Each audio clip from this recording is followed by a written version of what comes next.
Welcome back. I'm Brandon, the HBAR Bull. I do some contract work for the HBAR Foundation, but I don't do these weekly updates in any official capacity. I'm just coming to you personally to give you the latest in the Hedera ecosystem. But as always, none of this is financial advice. Use it for entertainment or educational purposes only. So Zep right now is in New York representing the HBAR Foundation, so he couldn't make it on now. Plus, I'm doing this a little bit early because I'm gearing up to go to Hello Future Live, the largest Hedera meetup in history. So it's going to be really exciting. I'm going to be representing both the HBAR Foundation, Twigital, the startup I have that's built on Hedera, and of course wearing my HBAR Bull hat as well. So I wasn't even sure with all that going on that I was going to be able to get this out. But Hedera doesn't sleep for anybody, and we have all kinds of great stuff going on in the space. We had T-Mobile come out in a collaboration, and of course T-Mobile is a subsidiary of Deutsche Telekom, one of the Hedera governing council members.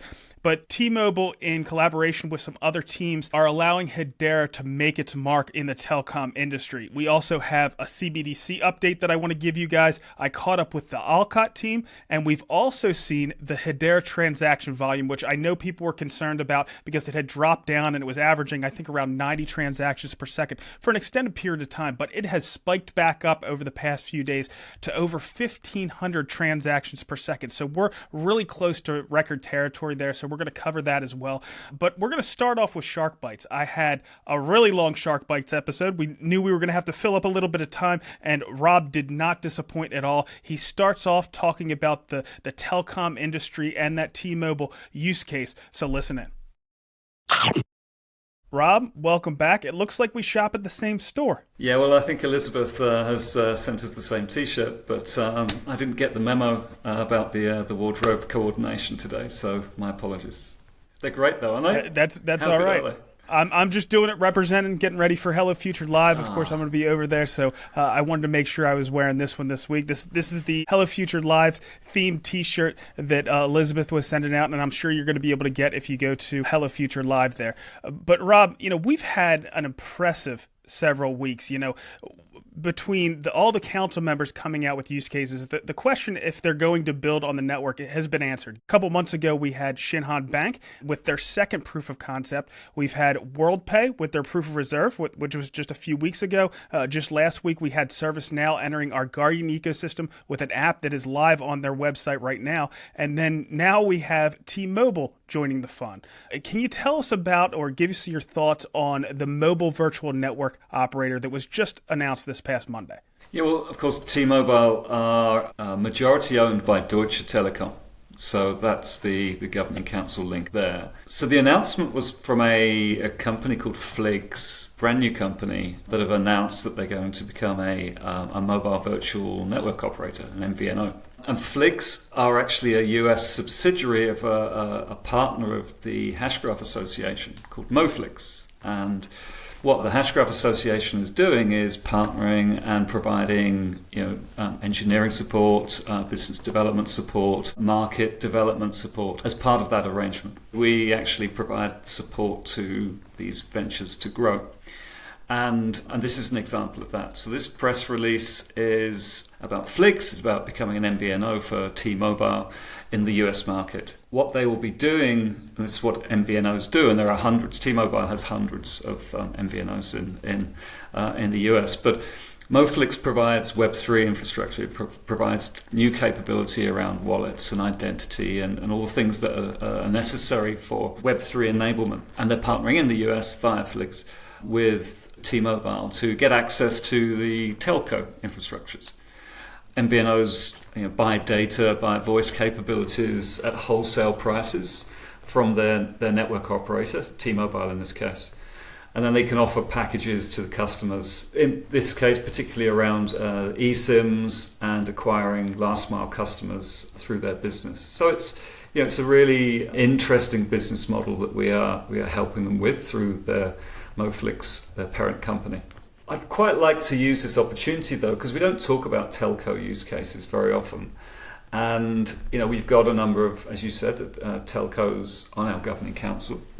Zain and Tata Communications and Deutsche Telekom, they're all kind of in that space. These are quite complex participants in global networks that we all kind of have a relationship with. And they typically haven't really ventured too far into the Web3 space. And we're just seeing now, because of the maturity of the technology, because of the way that the pace of development is going, we're just seeing that they're engaging and they're starting to experiment. And this is just an example of how that might go forward. But at THA, we have strong relationships through our leadership with the telecommunications industry. And so it's a very interesting place for us to be, because our relationship networks are being leveraged in the same way as we do for banking and payments and consumer engagement and sustainability on other fronts. Telcos are ripe for Hedera to go after. We can really make a winning play in the telco space, because there's a really strong problem-solution fit. So telcos need interoperability. Telco companies are always transferring data, they're transferring consumers. We move between the areas that each of the telco operators and their partners operate within seamlessly. So interoperability is really key, and as is security and privacy, reliability and the availability and uptime, and scalability. These are familiar terms that we use in Hedera all the time, but they are also true of the telco networks. So there is a really strong fit there between what we can provide, obviously in a new world, in a decentralized networking world, to assist and enhance the capabilities that they provide to their consumers and the businesses that operate on them. It's a very attractive business case for Hedera to be involved in. There are large value pools that we can pursue, lots of money for Hedera partners to integrate with and operate within the telco networks.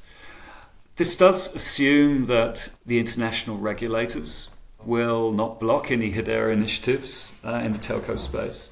We couldn't go it alone. It's a highly regulated industry. But we've got these governing council members. We've got kind of partners already engaged in the various jurisdictions that they operate within the regulatory frameworks, which is great because we have a right to play. Those governing council members that I've mentioned, and all their peers and all their existing business relationships are ready for us to kind of be incorporated within, via a consortium or via some other kind of grouping of these incumbents who are all seeking to find ways to differentiate and leverage emerging technologies such as distributed ledger technology. And those relationships and bodies such as GSMA, who we have very close ties with, are actively engaged with us to find ways and use cases that we can leverage with Hedera. And we've found a large number of really compelling use cases in the telco space. There are 17 actually, across the range of categories of settlement. So that could be settling roaming, data roaming between network providers, interconnection, wholesale services that they provide to each other, hotspot operation, and infrastructure sharing. These all require billing and settlement and movement of monies. And as we know, settlement is actually a key use case in all things for distributed ledger technology, because settlement can be done almost instantly. You don't need to clear, you don't need to kind of transfer funds around. So that's and it can be automated by smart contracts or by other kind of mechanisms with applying programming logic. The second category after settlement is customer identity. So identity is really key here, and we talk about identity a lot, and the aspects of self-sovereign identity, or with the use of DIDs and verifiable credentials, really apply well here. So for authentication of users when they're roaming, subscription fraud, which is rife, so how does one address that? Mobile number portability, and all other aspects of customer identity which are self-sovereign, which means we control the aspects of our own identity that we share for purposes of authentication or access of services. The third main category is payments, Of course, payments underpins everything. As a payments guy, I would say that movement of value around payments by consumers for mobile payments, but also payments between telcos for the services that I described earlier. And then the fourth one is actually the movement from the current networks into next generation networks. So things like IoT device management, we've talked about a lot, 5G network growth supported by decentralization, and edge computing. Edge compute is massive. We've heard Dell talking about it a lot. So those are very key in terms of the direction of travel that these telcos are looking at. And there isn't a single one of those use cases that I don't think, well, that's perfect for Hedera. And so those are the reasons that I think telecommunications are now going to be a really hot topic in the Hedera space. Well, Rob, just mentioning that there's 17 different use cases just within one industry is saying a lot. And I think right now we're going through the phase of what is the one use case for every one of our council members. But I think there's going to be multiple use cases for our council members, at least for some of them. There's going to be multiple ones that come out. Right now we think, hey, the WorldPay use case is proof of reserves. Right, that is it. But there's going to be additional ones that they get piled on in the future as well. And of course, as we add new council members and then start to roll off old council members and bring new ones on, that's just that whole game of trying to figure out what they're going to do is going to continue. So it's going to be fun to watch. And I think we're going to be talking about that a little bit later on. Well, yeah, and systems are complex, right? I mean, we talk about use cases as being things that we can kind of understand or get our heads around because it's a paradigm shift into Web3, and therefore it takes a while to kind of understand. But systems are complex, and consortia have complex business relationships, and they could be ever changing in a Web3 world. We talk about DAOs as being kind of organizations of the future. Those sorts of concepts need to take time to mature. But we really, at the THA, we think there will be. In fact, we know there will be ways to form these consortia for specific purposes. And telcos are a great place to start because they already operate in that way. And just listing out those use cases kind of demonstrates that there are many ways to apply the tech. So you apply the business kind of structures, you bring the organizations together as consortia, and then you underpin it with the technology. And then the use cases are kind of vertical slices through all of that we can start with the simple ones and then build further into the more complex space. All the time learning and refining and developing and building out. It's exciting, super exciting. It is. So let's get into some of the community questions. We have Deepak Wannabe. I have two questions from him, and I think they kind of fit together, so we'll knock them out at the same time. He says, Mr. Shargi, how will banks buy Hedera tokenized carbon credits if their private letters don't communicate with Hedera, especially if they don't use Hashgraph technology? Is the idea that long-term all private ledgers will use Hashgraph? And then his second question, which goes along, as I said, with the first, he says, hey guys, is Hedera trying to be an interoperability layer? Does that mean a chain that will connect all chains? It seems like banks have their own private ledgers that cannot interoperate with Hedera right now. So what are your thoughts around interoperability and how that vision is going to build out over time? There's a lot of things to unpack there. Let's start with the first question. So how will banks buy Hedera's tokenized carbon credits if their private ledgers don't communicate with Hedera? So I think there's a misconception here. What would happen is that banks actually issue stablecoins on public ledgers in order to buy the digital assets that they're seeking to buy.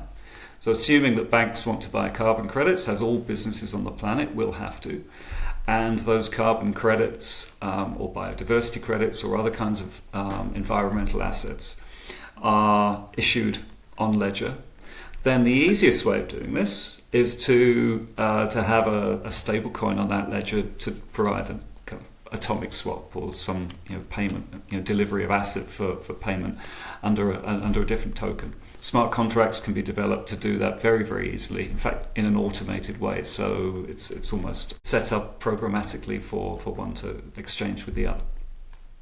So a bank that wants to issue a stablecoin on Hedera Banks are doing that already. They're testing the waters. They're not doing it at scale yet, but they're issuing stable coins and seeking to use those stable coins, or for them to be relevant in transactions that purchase digital assets. Of course, they could purchase it with fiat, but what's the point, right? So having the digital asset, stablecoin, and a digital asset, carbon credit, and then providing or doing a swap, that makes perfect sense. There's also an assumption in the question that all banks use private ledgers. Well, like I just said, they don't. They do and they don't, because they are venturing into the public ledger space. The Guardian ecosystem in particular operates semi-automatically across the whole space. The marketplace that has been open sourced and provided, called TOLAM, or the technology is called ARM, the Automated Regression Market Maker, does this seamlessly, transparently, and effortlessly. The buy side and the sell side, i.e. the producers of carbon credits and issuers on chain, and the buyers, the corporates or the banks, as the question puts it, would match supply and demand and make the purchases based on machine learning models and everything else. So all of this happens seamlessly, and in the future where a corporate or a business needing to meet its ESG obligations would set up the sorts of things that it's purchasing, usually aligned with its ESG policy, and a marketplace such as Tolam Earth would go and purchase credits automatically based on that ESG strategy. And where they don't exist, it would send pricing signals into the market to get financing, potentially even from that bank that's been mentioned, and then invest in the projects to generate the quality, auditable environmental assets that the purchaser wants to buy. So it all kind of happens automatically. And then the second part of the question was, is Hedera trying to be an interoperability layer? So as a general purpose, highly scalable, open source public ledger with native services like the Hedera Consensus Service, the Hedera Token Service, and the Hedera Smart Contract Service, Hedera can be many things, including an interoperability layer. But that can be achieved in many different ways. So as a layer 0 that other ledgers integrate with, but not necessarily public DLTs. It could be other chains. It could be private DLTs or private blockchains that integrate with Hedera, such as Hyperledger Fabric, for example. It could be other types of ledger, not distributed ledgers, but ledgers that are more traditional financing based. And there's things like the Interledger protocol that could be implemented on top of a layer 0 such as Hedera to enable that interledger traffic. It can also be used to share data. The trusted sharing of data between ledgers that enables the businesses to operate. That's another way that you can enable interoperability.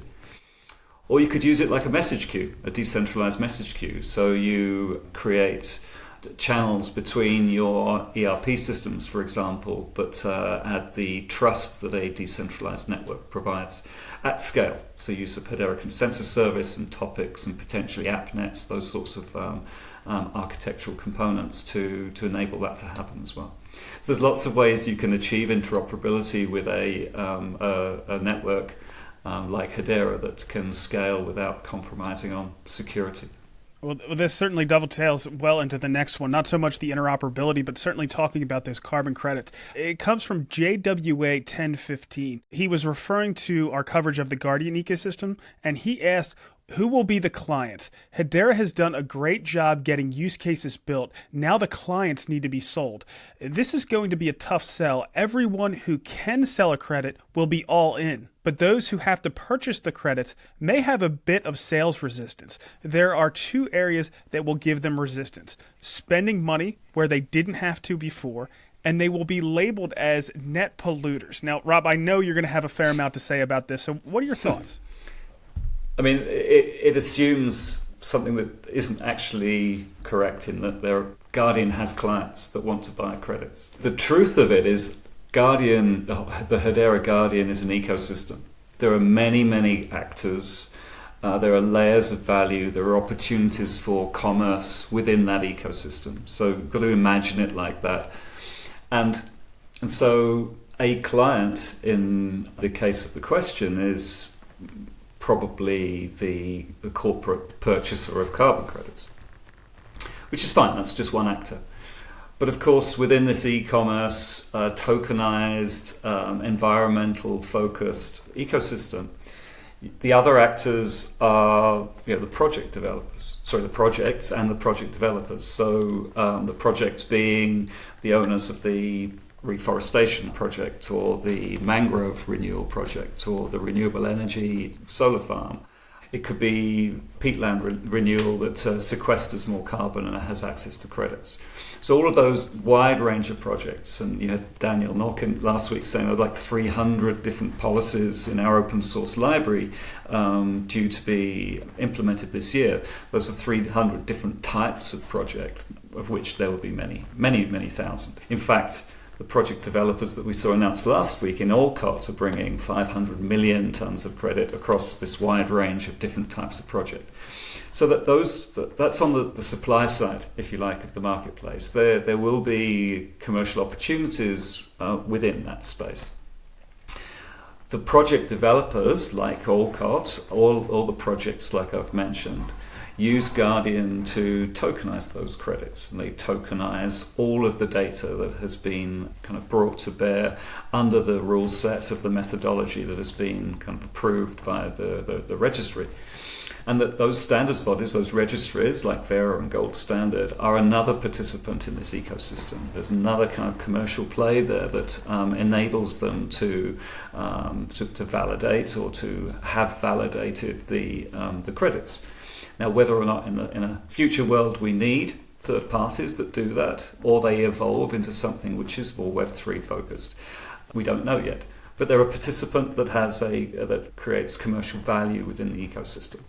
And then once those tokens have been processed through the Guardian being operated by technology providers such as Envision, that Daniel was talking about, but also as open source many other participants in the ecosystem. The tokenization of those projects and all the metadata it carries that makes it auditable and verifiable and discoverable on the public ledger. That token then goes into a marketplace, and again, differentiation enables businesses to add value to the provision of these types of asset, whether they be specific within a sector or added values or added services on top of the token.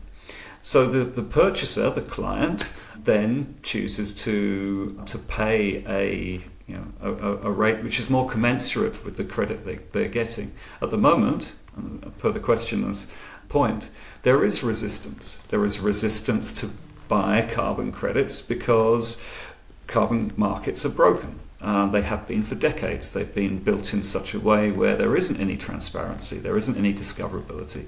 There's very, very low levels of validation and verification and high levels of friction within the system, which means that in the demand side, the corporates, the businesses that are operating within these voluntary carbon markets tend to go to the lowest common denominator type credits because they can't be differentiated one from another, or they end up just going through the tick box exercise or not at all for the credits. Right? It's lip service to ESG reporting.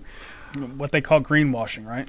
Or exactly greenwashing. But if the credits they're buying are independently verifiable and auditable, then actually they start having to operate in a way where they account for their non-financial risk, which is what ESG effectively is, in terms of environmental, social and governance aspects to of their business. And they can account for non-financial risk in the same way as they have to account for financial risk. So these familiar ways of managing risk and reporting to their regulators or reporting to their shareholders or to their customers becomes something which they haven't had before. Now the hypothesis, and we're still quite early in this kind of journey, the hypothesis is that those quality credits will attract a premium. And in order to move the needle on a move to net zero and addressing the problems with with climate change, we need to get to a carbon price which is global and transparent and can operate within free marketplaces. So the transparency that Hedera provides, the Guardian ecosystem provides, is enabling that. And once the value has been demonstrated for these credits for businesses that both want to and have to purchase them in order to address their strategies for reduction and avoidance and offsetting their impact, then the value and price of these credits will go up, not go down. They'll also be able to differentiate between what is truly offsetting their impact and just generically being purchased. So if a business is auditable as having impact in a particular country for a particular type of impacts, whether it be greenhouse gas emissions or biodiversity or water or social, then they should be able to go and find the credits that actually almost exactly offset that impact.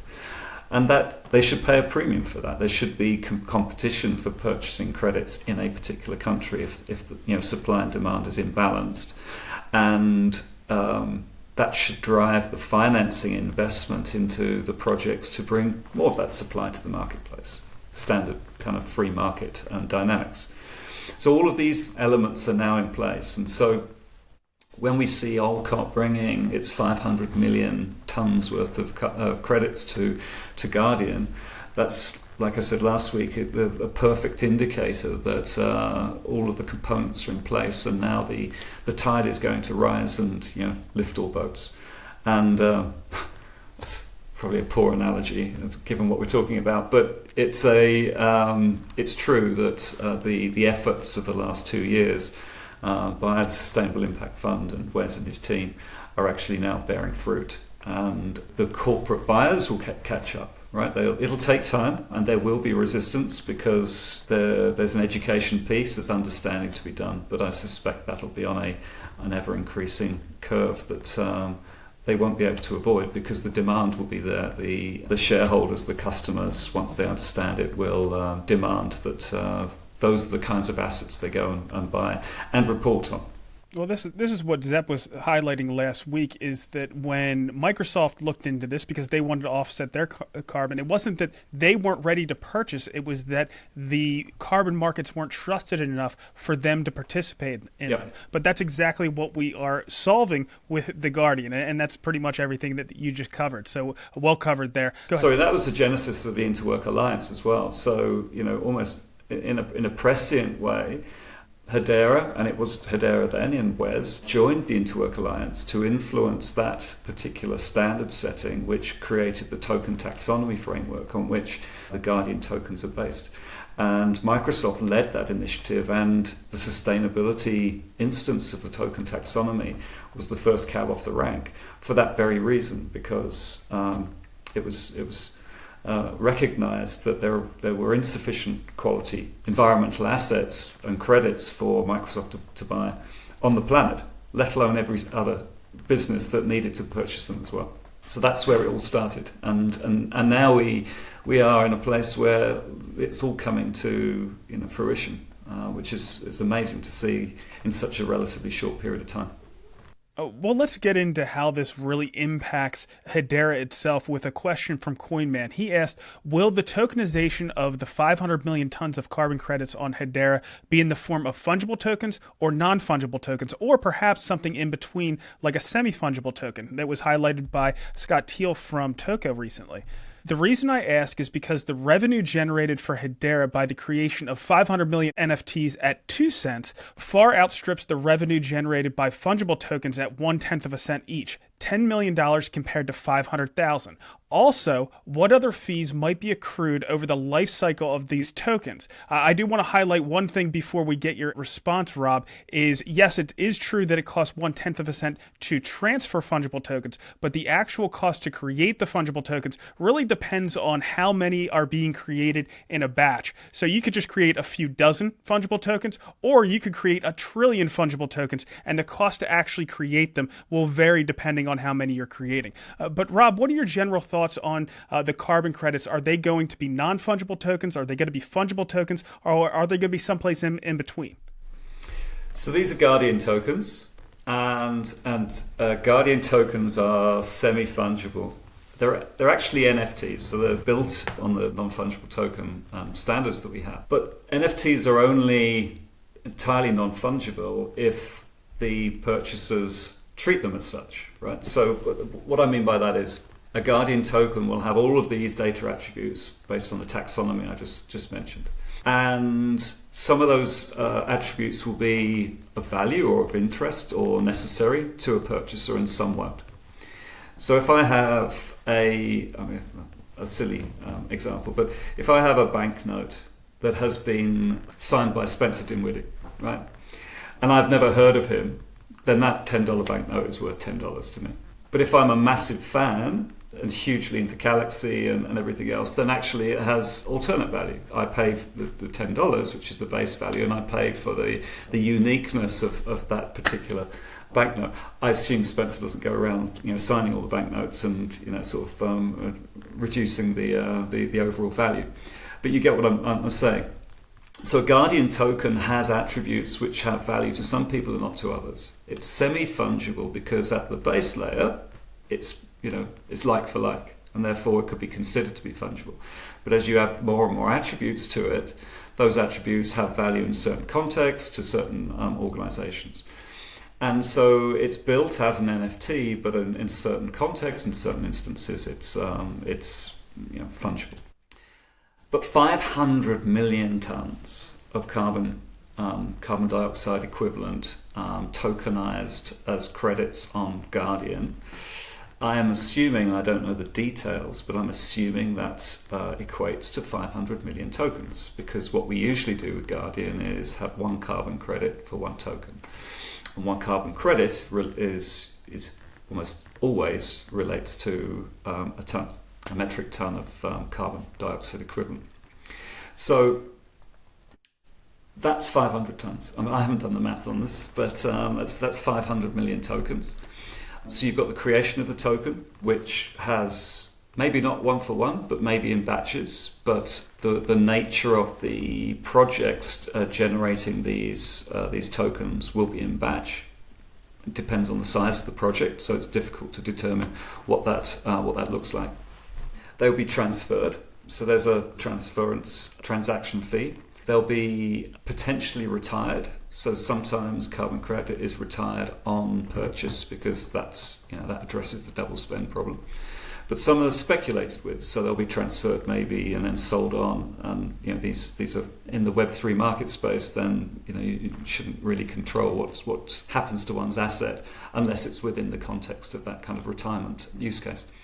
So each of those has a different transaction fee depending on the life cycle, the journey that asset goes through. So it's very difficult to model. But I'm assuming that there are at least 3 or 4 transactions per asset, and there are 500 million assets. So that's quite a lot of network revenue generated by that one relationship that Wes has forged with Allcot. And there will be many more. Right? So we have the creation of the NFT. That's 2 cents, as Queenman highlighted. You'll have transfers to and from Web3 marketplaces, things like that. And then in those Web3 marketplaces, you're going to have smart contracts getting called to continue to transfer those back and forth. And that could be significant before we get to the point of actual retirement, correct? Yeah. I mean, we're looking at, pick a number out of the air. It's going to be in the order of tens of cents, maybe up to $1, depending on how many transactions there are for each of those tokens. Yeah, every single one of those smart contract calls, that's another 5 cents. So that's how you can easily get into the tens of cents or even higher. Yeah, it's a lot of network revenue. It certainly could be. We're going to shift gears here a little bit. I'm going to go to Frankie Ortiz. He says, when the term ends for one of the council members, can they stay and use HBAR? Well, they each have 3-year terms, of course, with a single 3-year extension, assuming that the membership committee agrees that they have contributed enough to carry on. And the assumption here is that they've already built a use case and will have been operating it. So yes, of course, they'll have HBAR. What they won't do under the current kind of phase of decentralization is continue to operate a node, and therefore hold the HBAR account associated with that node. That will be passed on to whoever takes over from them. However, once we get into community nodes, then one could imagine that rolling off the governing council would mean that they have the option to continue to operate a node. And that would be an interesting an interesting dynamic to see, having served on the governing council, having contributed and built the use case, being a production enterprise user of Hedera, one would expect them to continue to want to operate a node. So, and then, of course, they receive, the users of those network services and users or holders of HBAR can stake their HBAR to those nodes. So there's really interesting commercial outcomes as the network starts to scale that we will see. So yeah, I fully anticipate that happening. Of course, some will choose not to, I think, and that's okay as well. There are plenty in the pipeline that will replace them both now and over time, either on the governing council or, as I say, community node operators. All right. Well, as always, we had some great questions this week and great responses, as always, Rob. I want to remind everybody, drop your questions down there in the comments if you have any additional questions for Rob. But Rob, that's pretty much all we have. Thank you so much, and we'll see you next week. Thanks, Brandon. See you next week. So as Rob mentioned there, Fliggs Mobile has integrated a Hedera non-custodial wallet into their application, and they're going to be the first MVNO to provide decentralized identification. This will allow universal access to Web3 and fintech services, including crypto payments. So we've had T-Mobile of Deutsche Telekom, ServiceNow, and WorldPay all deeply involved with Hedera use cases announced over just the past few weeks. So our council members are hitting on all cylinders. I also have some quotes on this Fliggs news. The CEO of Fliggs Mobile said, "Thanks to our collaboration with T-Mobile, we are able to deliver top quality mobile services and affordable mobile plans to our customers. The collaboration is a great fundament to our pursuit of our vision, enabling Web3 for the people, with the mobile subscription and the mobile super app as potent enablers for providing a simple and secure gate to Web3. We are determined to make leading technologies affordable and accessible to everyone." And next up, we have the Senior Vice President of T-Mobile Wholesale. He said T-Mobile is thrilled to collaborate with Fliggs Mobile, embracing innovation that creates an accretive value proposition within new technologies. What they're building is distinctive, and we're excited to offer our leading nationwide 5G network, America's largest and fastest, to further their mission to help enabling Web3 for the people. And we haven't seen the Hedera ecosystem cross paths with the telecom industry to this point, so this is a great entry point for us. And next up, we have a key piece of infrastructure from the WorldPay use case, Hashport's Axiom, an Oracle service. They put out some more information on Twitter. So some key points from Axiom. It uses the Hashport validator set, which includes HexTrust, WorldPay, Polygon, Galaxy, Animoca Brands, BCW Group, the HBAR Foundation, LimeChain, and Maker Growth. They're built to provide asset pricing, proof of reserves, and track and trace for the Hedera ecosystem, and is available for anyone to use right now. This kind of Oracle service infrastructure is going to be critical for our enterprise use cases like stablecoins, as we saw with WorldPay. And I also want to congratulate Carmel Cadet and the entire MTech team for their continued collaboration with central banks throughout the world, the latest one being the Bank of Ghana. This particular collaboration is a hackathon focusing on how to solve problems for the people of Ghana with a digital form of their currency called the cedi. For anyone new and wondering why we're covering MTech, MTech is a company that's focused on supporting central banks interested in creating CBDCs, and their tech stack is completely built on Hedera. So any positive developments for MTech is also a positive development for the Hedera ecosystem. Now, MTech has been focusing on supporting smaller central banks in Africa and the Caribbean, but I think it'll serve as a great proof of concept for larger economies out there as well. And next up, we're going to move from Africa into the Middle East region. This is another example of how the Hedera ecosystem is embracing a region that's embracing crypto. We see the Hashgraph Association teaming up with the Tunisian-based DYOR blockchain group, who's going to assist in setting up meetups, hackathons, and help shape the MENA region's technology landscape. And finally, before we get into network analysis, I caught up with Alexi. He is the CEO of Allcot, as well as Raphael. He is the CEO of Allcot.io. Of course, that was the huge news that came out just last week for our refi ecosystem. Unfortunately, the audio is a little bit off. They were traveling a lot, and they had to call in from a cafe and a hotel. But I think the audio is good enough for you to pull out the gems that they dropped, so listen in. Gentlemen, welcome. Thank you, Brandon, and thank you for having us at this ungodly hour on a Sunday. Hi, Brandon. Thanks for having us. It's a pleasure. Sure, absolutely. It's my pleasure. To start this off, Alexi, can you just tell us about the Allcot business? Sure. So since 2009, Allcot has been working on climate mitigation and adaptation through market mechanism. So we're born under the Kyoto era, and we blossom with the 2030 agenda and the Paris Agreement, and we also shift. Basically, we're an impact incubator through climate finance. Raphael, now can you explain the announcement that was just made about you entering the Guardian ecosystem and what your goals are? Sure. So we have a partnership with Allcot that created like Allcot.io, which is the digital arm of Allcot, with the challenge of actually bringing the whole ecosystem of carbon project development on a digital infrastructure.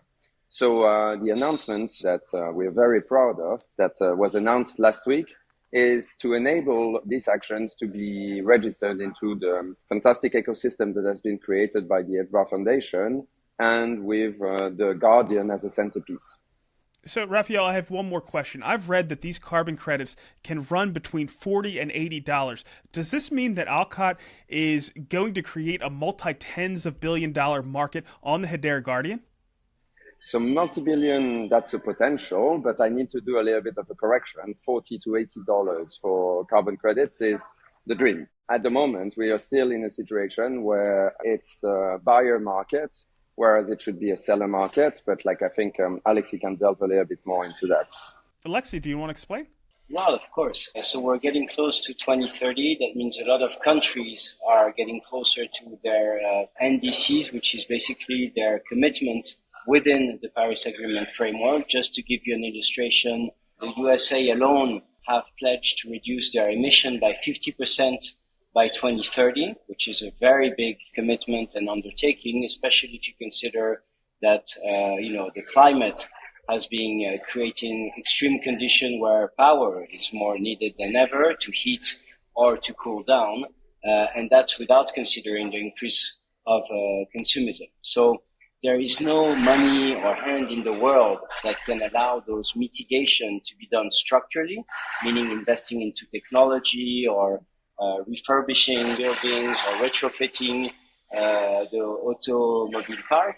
So you're going to need to use carbon credit, which is the cornerstone of the Paris Agreement, as we all know. And it's no hazard that 8 years after the signature of the Paris Agreement in 2015, we're still haggling like a Turkish bazaar around the Article 6, which is the carbon credit and therefore the money.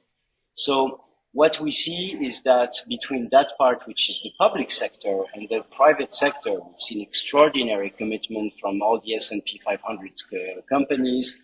There's also the science-based target, which is, I think, grouping almost 5,000 companies worldwide with very, very high ambition on their roads to zero. So the carbon credit tool as a transitional mechanism undeniably is going to be more in demand than what we can actually offer today.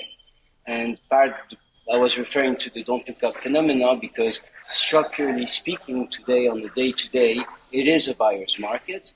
By de facto, it should already be a seller's market. So what we're very excited about and the reason why we're thinking about those price, there's two essential reasons for that. The first one is that the economic supported by many institutions, no other less than the World Bank, tells us that if we want to meet the 1.5 degree target, which is looking unlikely, alas, we still need a price of $75 to $100 per ton of CO2 equivalent.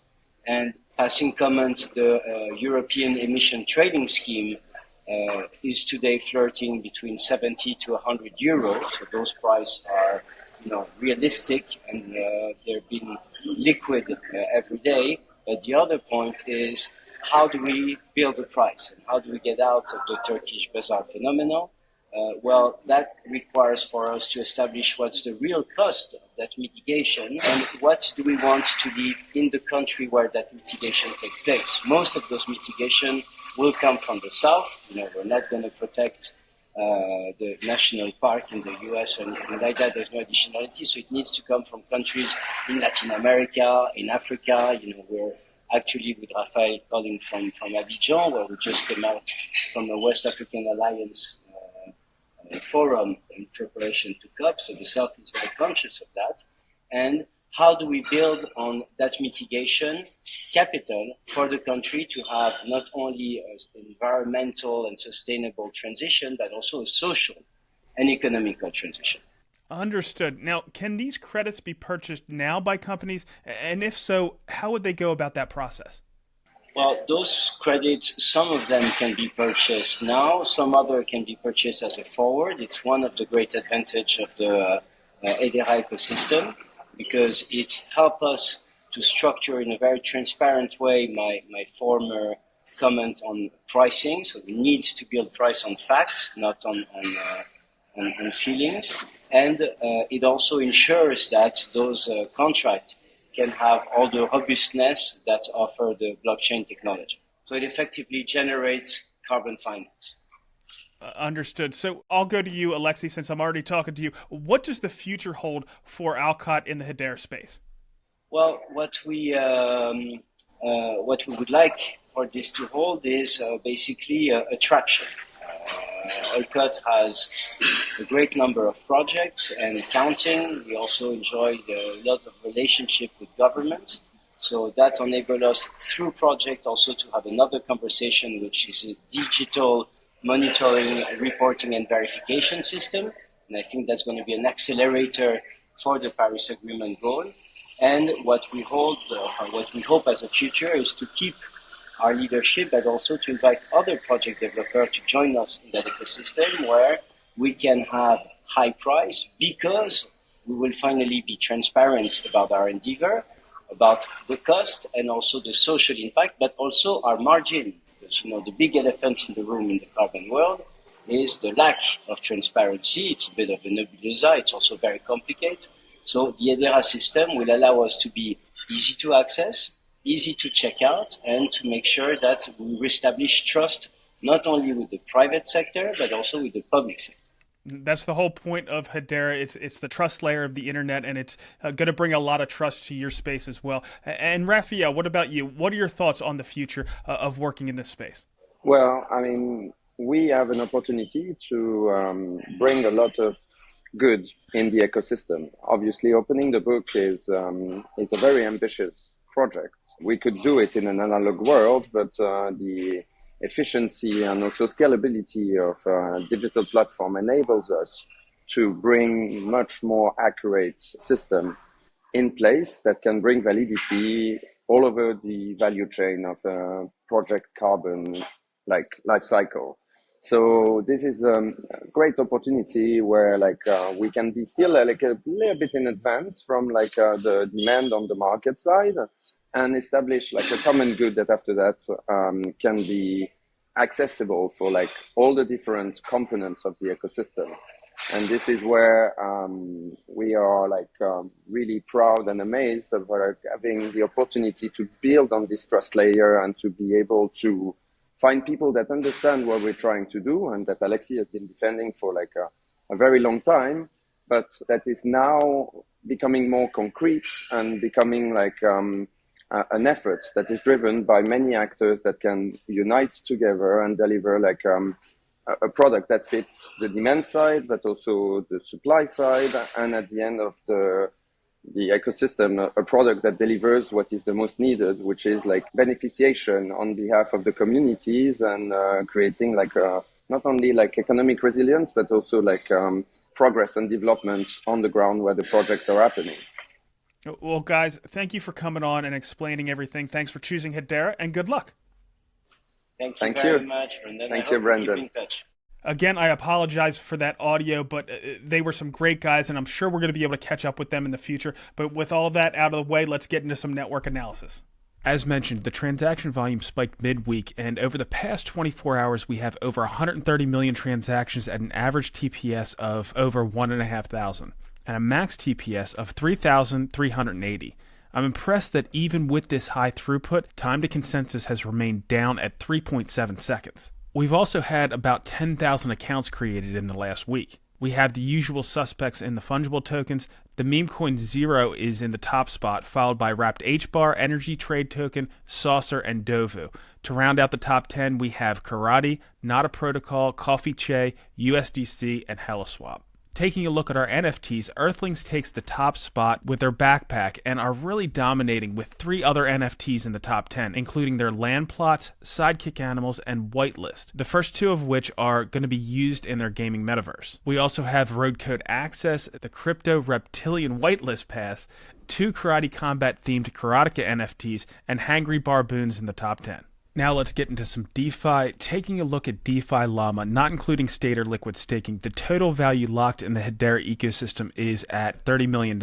Saucer Swap makes up 26 of that, and HeliSwap holding strong at just under $4 million. The farming rewards on some of Saucer Swap's popular trading pairs stand at 5% on HBAR HBAR-X, 25% on HBAR Sauce and HBAR USDC, and 20% on HBAR Karate. Over on HeliSwap, HBAR HBAR-X is at 4%, 76% on HBAR Heli, 21% on HBAR USDC, and 46% on HBAR Karate. Taking a look at the crypto and HBAR markets, Bitcoin has held up better than HBAR, up 0.5% over the past day and 4% over the past week. HBAR is up about the same over the past 24 hours, but is down 2% on the week. HBAR does appear to have broken support at about 4.9 cents, which might provide a little resistance as we bump up against it at the time of recording, but not much. If we continue down, I'll be looking to the 4.5 to 4.6 range for the next area of support.